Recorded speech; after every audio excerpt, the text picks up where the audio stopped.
Değerli Hamzaoğlu, şimdi barış ve demokratik toplum sürecinde kritik bir eşiğe gelinmiş durumda. Ortada bir irade beyanı var. Ancak bu irade beyanının hukuki ve toplumsal bir statüye kavuşmamış olması ciddi bir belirsizlik krizi yaratıyor.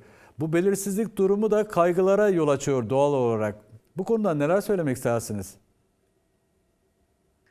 Bütünlüğüyle haklı bir değerlendirme ve gerçekten nesnel durumu ifade ediyor. Ama şöyle söylemek istiyorum öncelikle. Genel olarak özellikle bu süreçle ilgili karşıdan tutum alanlar, aleyhte konuşanlar ya da bizi ilgilendirmez diyenler bir biçim itibariyle magaziner bir tartışma da yürütüyorlar. Pek çok alanda, pek çok başlıkta. Bu bir boyutuyla sürecin değişik aşamalarını içeriyor, bir boyutuyla Türkiye toplumundaki yaşananları içeriyor. Ama adını koyalım. Öncelikle yani bütün bunlar ne için? Öncelikle bütün bunlar yıllardır kanayan bir yara halinde devam eden Kürt sorununun siyasal bir çözüme kavuşması, demokratik bir toplumsal yaşantı kurulması ve bir boyutuyla da demokratik cumhuriyette birlikte yaşamı sağlama hedefidir. Esas meselemiz bu. Bu nasıl sağlanır? Tartışmalar bu bağlamda ele alındığında bunun için öncelikle barışın sağlanması gerekiyor. Bu tabii ki birbirine koşul değil. Eş zamanlı olarak demokratik adımlarında Türkiye toplumunu demokratikleştirme, bugüne kadar var olan yasal haklar bağlamındaki gaspların iadesi ve sürecin özelliğine göre de yeni düzenlemeler yapılması gerekiyor. Bununla ilgili adımlar uzun bir zamandır, yaklaşık neredeyse 1,5 yılı geçti. 2 yıla ulaşıyoruz. Atılmaya başlandı. Ama yine siz de ifade ettiniz. Bir biçimde en nesnel, en olumlu yaklaşan kişiler, kurumlar bile şunun altını çiziyorlar. Süreç hala fiili olarak yürüyor. Evet, bir biçim itibariyle Türkiye Büyük Millet Meclisi'nde konuyla ilgili Meclis Başkanı inisiyatifiyle bir komisyon kuruldu. Ama bu yeterli değil. Evet. Hala fiili bir durum söz konusu.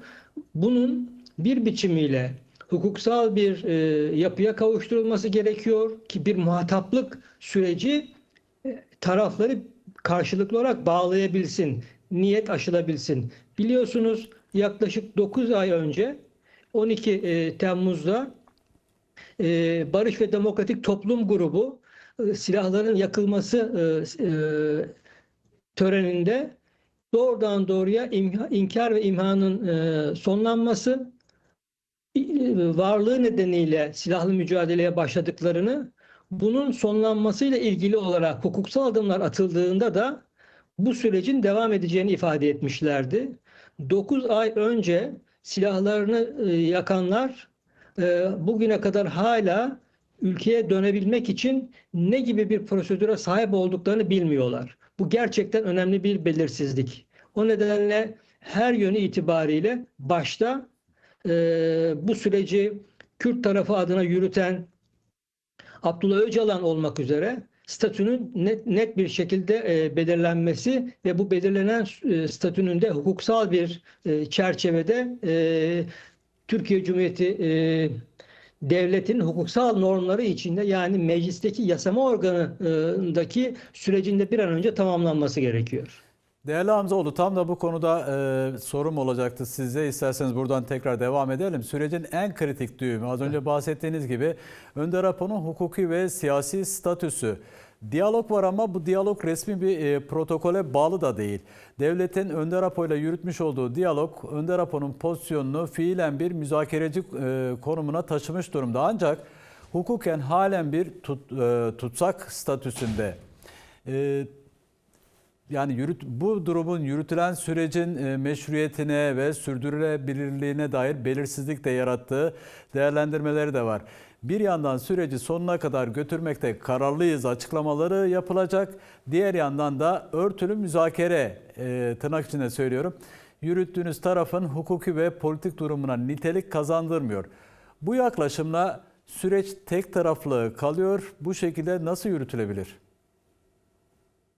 Bu şekilde yürümesi ve olumlu bir nihayete ermesi mümkün gözükmüyor. Evet.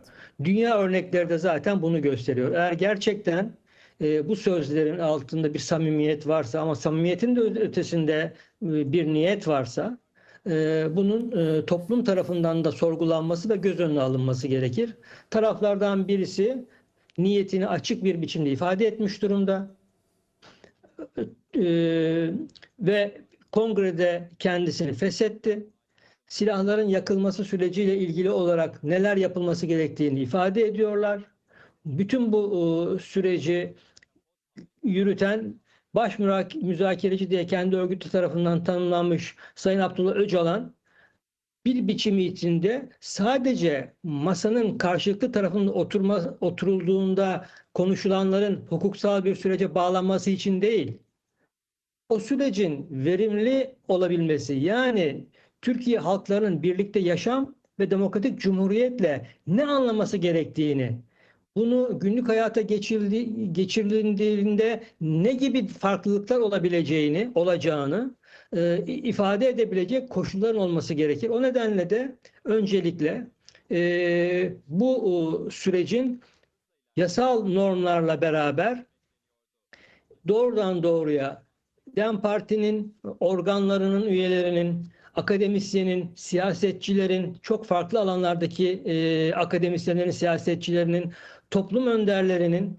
bu sürecin içinde bu görüşmelerde olabilmesi, karşılıklı görüş alışverişinin içinde olabilmeleri, beklentilerin, niyetlerin karşılıklı müzakere edilebilmesi ve barışın sadece imza atmanın ötesinde toplumsal bir kabule, toplumsal bir talebe dönüşebilmesi ve sahiplenilmesi en kritik adım ve koşul. Bu koşul gerçekleşmediği takdirde dünya örnekleri maalesef atılmış imzaları boşa çıktığını, kısa bir süre sonra çatışmalara yeniden geri dönüldüğünü gösteriyor. Halbuki taraflardan biri olarak şu ifade ediliyor: bu normlar tanımlansın ve toplumsal alanda barış süreci bir biçimiyle konuşuluyor, tartışılıyor, anlatılıyor. Kaygılar, şüpheleri giderilecek açıklamalar doğrudan muhatapları tarafından yapılabilsin. Burada öyle bir sorun var. Dolaylı iletişim pek çok yönüyle vücut dilinden ses tonuna kadar, içeriğin zenginliğine kadar büyük eksiklikler içeriyor doğal olarak. Evet. Bu karşılıklı iletişim içindeki kazanımların, o avantajların kullanılmaması demek. O bakımdan toplumun birinci ağızdan ne yapılacağını, niyetin ne olduğunu, beklentinin ne olduğunu duyabilmesi, toplum temsilcilerinin bu konudaki görüşlerin alışverişini, karşılıklı müzakeresini yapabilmesi, bu devletten bağımsız bir durumdur.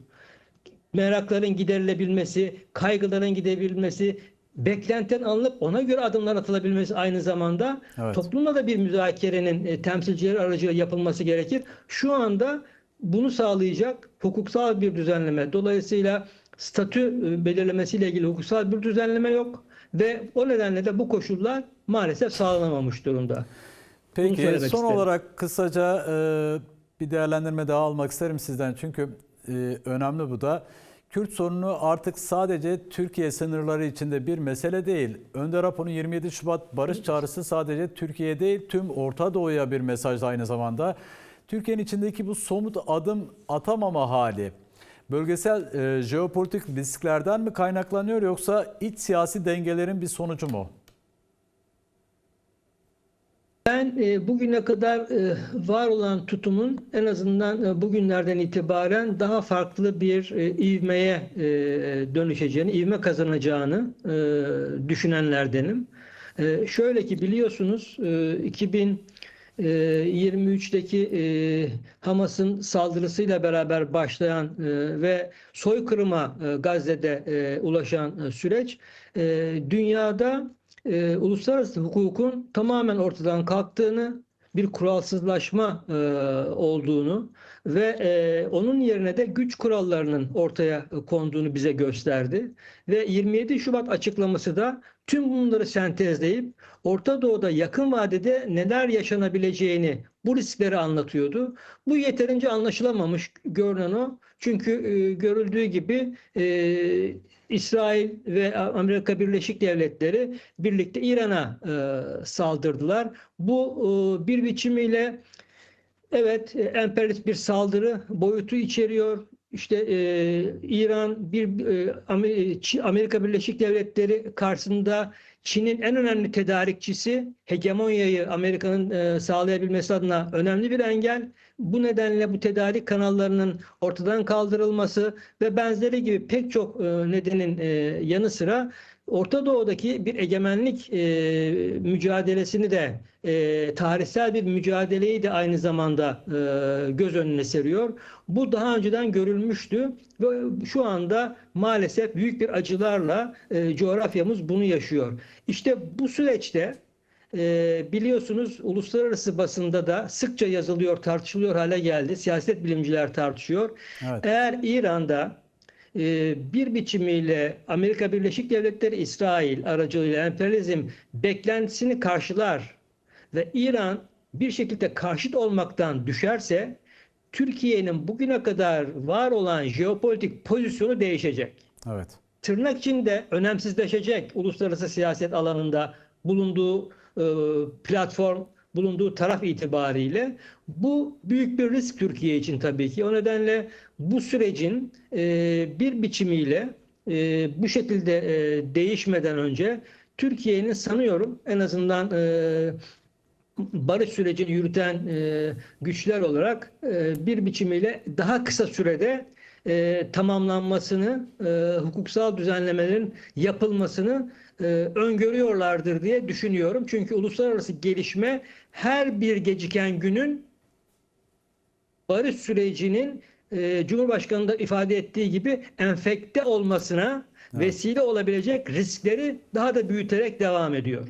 Bunu engellemenin yolu süreci bir an önce tamamlayacak, statüden başlamak üzere yasal adımların meclis aracılığıyla hızla gerçekleştirilmesi ve topluma da en azından evet bu süreçle beraber demokratik bir toplum adına adımlar atılıyor. Kayyımların ortadan kaldırılması gibi, DEM Partili, CHP'li, hasta tutsakların salıverilmesi, onun dışında AYM kararlarının uygulanması, bunlar Kurban Bayramı'ndan önce, yani bu iki bayram arasında yapılabilecek birçoğu yeni yasal düzenlemeler gerektirmeden yapılabilecek uygulamalar, atılacak adımlar. Peki. Ben bekliyorum ki bu süreç en azından önümüzdeki Haziran'a kadar bir biçimiyle, bu kişisel beklentim tabii ki, uluslararası gelişmeler nezdindeki öngörülerden kaynaklanan bir veriye sahip olarak söylemek isterim sadece. Yoksa bir duyum ya da bir paylaşım değil, böyle anlaşılmasın. Yakın dönem itibariyle uluslararası gelişmeler Türkiye'de de adımları hızlandıracağı öngörüsündeyim.